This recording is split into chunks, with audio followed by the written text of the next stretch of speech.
La commutation de peine n'empêche pas la réparation, ont indiqué dans des médias locaux les avocats des victimes des Forces de Libération Nationale (FLN) après la libération de Paul Rusesabagina et Calixte Nsabimana. Ils réclament une indemnisation de 412 millions de francs rwandais aux héros du film Hôtel Rwanda et ses 18 co-accusés qui ont bénéficié d'une libération anticipée le 24 mars 2023 au soir, après 900 jours d'emprisonnement. L'amnistie accordée par le président rwandais Paul Kagame a permis la remise en liberté de Paul Rusesabagina, pourtant condamné à 25 ans de prison pour terrorisme en septembre 2021.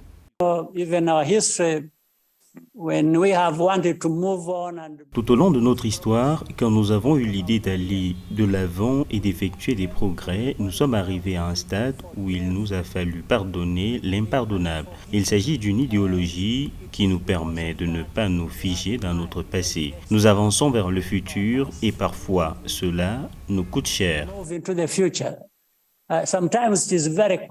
Des observateurs notent le rôle de la diplomatie dans la libération de Paul Rusesabagina. L'exécutif rwandais ayant reconnu que son arrestation avait violé quelques principes du droit international a attribué l'issue de la procédure judiciaire contre Paul Rusesabagina à la volonté de renouer des liens cordiaux avec les États-Unis. Le pays américain dont Paul Rusesabagina est le citoyen a toujours réclamé l'abandon des poursuites, tandis que le Rwanda a tenu à montrer par l'exemple sa condamnation des attaques violentes du FLN qui ont causé la mort de 9 personnes entre 2018 et 2019. Personne ne devrait se faire d'illusions sur ce que cela signifie, car il y a un consensus sur le fait que des crimes graves ont été commis pour lesquels ils ont été condamnés.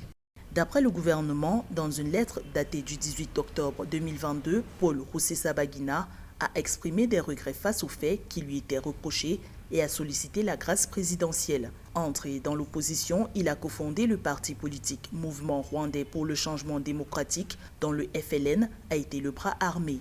Au Rwanda, la loi prévoit que tout parti politique qui soutient un groupe militaire rebelle est considéré comme terroriste.